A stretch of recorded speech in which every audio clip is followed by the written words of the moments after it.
Hello guys, જય માતાજી બધાને. અને આજે અમે જઈ રહ્યા છીએ સેવામાં. તમે જોઈ શકો છો 55 ઇંચની એલઈડી છે અને આપણા ભામાસા કહેવાય છે, ગુજરાતના ભામાસાએ આ એલઈડી આપી છે અને તેમનું જામ જાણવું હોય અને આ એલઈડી ક્યાં આપવાની છે તો તમે બનાવી રહેજો, વિડીયો સાથે બનાવી રહેજો. તમારે જાણવું હોય કે આ એલઈડી ક્યાં અમે આપવા જવાના છીએ તો વિડીયો સાથે બનાવી રહેજો. લાઇક, સબસ્ક્રાઈબ અને શેર કરી દેજો અને બહુ મજા આપવાની છે. અને ભામાસાનો પણ હું ખૂબ ખૂબ આભાર માનું છું કે એમને આટલી મોટી એલઈડી ટીવી અમને સેવામાં આપી છે અને અમે આ એલઈડી ક્યાં લઈ જવાનું છે વિડીયો સાથે બનાવી છે. Thank you so much. તો અમે પાલનપુરથી નીકળી ગયા છીએ એલઈડી હાલવાનું. જોઈ શકો છો માથા ઉપર એલઈડી છે અમારા.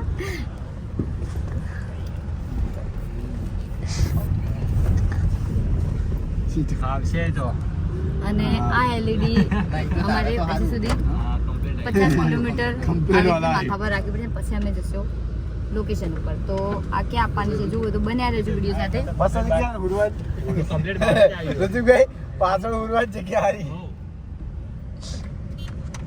અત્યારે અમે ઉભા રહ્યા છીએ પેટ્રોલ પંપે અને હવે આ એલઈડી અમે આપવા થોડી વાર છે. અમારું લોકેશન આવી ગયું છે. અમે પાલનપુરથી દાંતા વિસ્તારમાં આવી ગયા છીએ અને હવે દાંતાથી અંદર જવાનું છે. બહુ ટ્રાઇબલ એરિયા છે આ વિસ્તાર અને દાંતાથી અંદર કંઈક છે, બનાસકાંઠાનું કંઈક ગામ છે.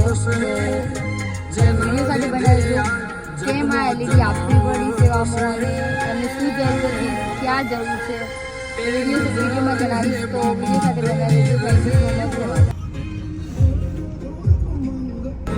અમારું લોકેશન થોડી વારમાં જ આવી જશે જ્યાં અમારે આપવાની છે. તમે જોઈ શકો છો આ અમારું લોકેશન છે. અહીંયાથી અમારે હવે અંદર જવાનું છે. દાંતા અંબાજી હાઈવેથી અંદર આવેલી છે આ જગ્યા.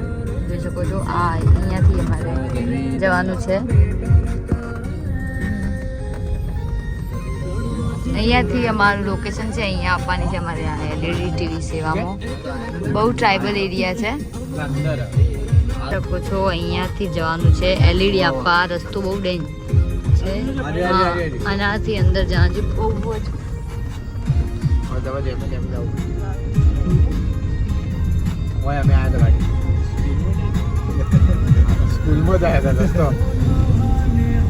લોકેશન પણ બહુ સરસ છે, પણ પર્વતોના અંદર બાળકો છે જે સ્કૂલ દે છે અહીંયા અને સ્કૂલમાં બાળકો ચાલતા આવે છે પથ્થરના રસ્તા પર.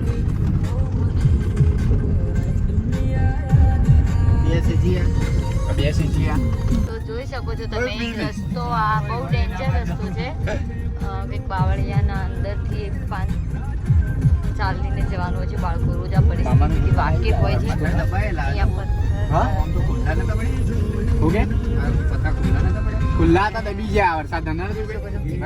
બધા બાવળિયા છે ને આવામાં અમે આ સેવામાં એલઈડી આપવાના છીએ આવી સ્કૂલમાં. અને આ સ્કૂલનું નામ જાણવું હોય તમે જોઈ શકો છો.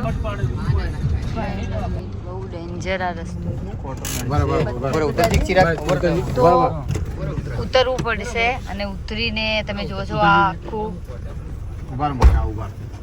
દેખી રહ્યા છો તમે. આ સ્કૂલની હાલત આટલી ખરાબ છે.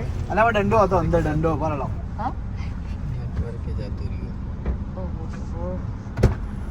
નીકળે બાવળીઓ બાવળે નીકળે.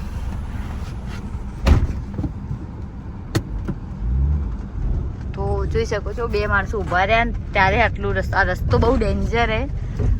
ઓમ મસ્ત લાગે ને ડેન્જર બી હે. તો અમારી સ્કૂલ જગ્યા આવી ગઈ છે લોકેશન.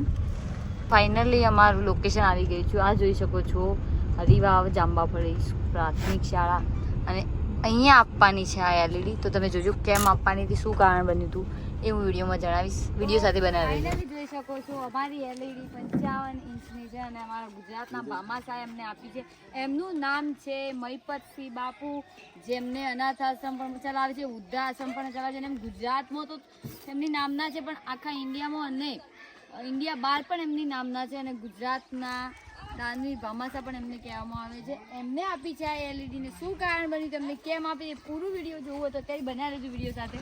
તો અમે આપણા આ વિસ્તાર પર્વતોના વચ્ચે આવેલો છે દાંતા વિસ્તાર, બનાસકાંઠા જિલ્લાના દાંતા તાલુકાનું જાંબાફળી હરિવાવ જાંબાફળી પ્રાથમિક શાળા છે. અને અંદર પર્વતોના અંદર 5 કિલોમીટર પથ્થરના રસ્તા પર અહીંયા ચાલીને આવવું પડે છે.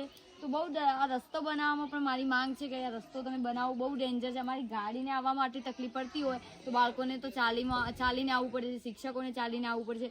એમના માટે હું તમને જણાવીશ કે તમે આ વિડીયો પહોંચાડો જેથી કરીને આ રોડ પણ બની શકે. વિડીયો ફાઇનલી હવે તમને જણાવું છું કે આ LED ટીવી હું થોડા મહિના પહેલા ઉનાળાની સિઝનમાં અહીંયા કેરી રસનું વિતરણ કરવા આવી હતી. ત્યારે મને સર જોડેથી જાણવા મળ્યું હતું કે અહીંયા ડિજિટલ શિક્ષણનો અભાવ છે, એટલા માટે એમને LED ની જરૂર છે. તો હું એક વિડીયો અપલોડ કર્યું હતું અને મહિપતસિંહ બાપુ જે આપણા ગુજરાતના દાનવીર ભામાસા પણ કહેવાય છે અને એમનું અનાથ આશ્રમ વૃદ્ધાશ્રમ પણ ચાલે છે, એમને મને એક કોમેન્ટ પર આ LED ટીવી આપી છે. તો એમનો હું જેટલો આભાર માનું જેટલો ઓછો પડે છે. મહિપતસિંહ બાપુ તમારો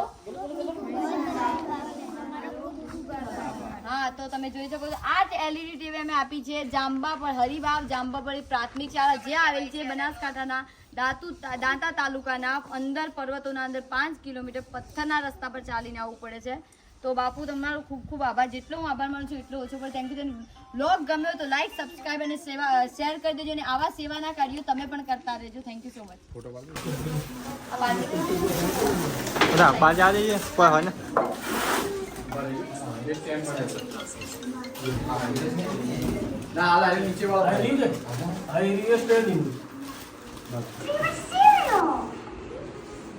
છોકરા આવડે.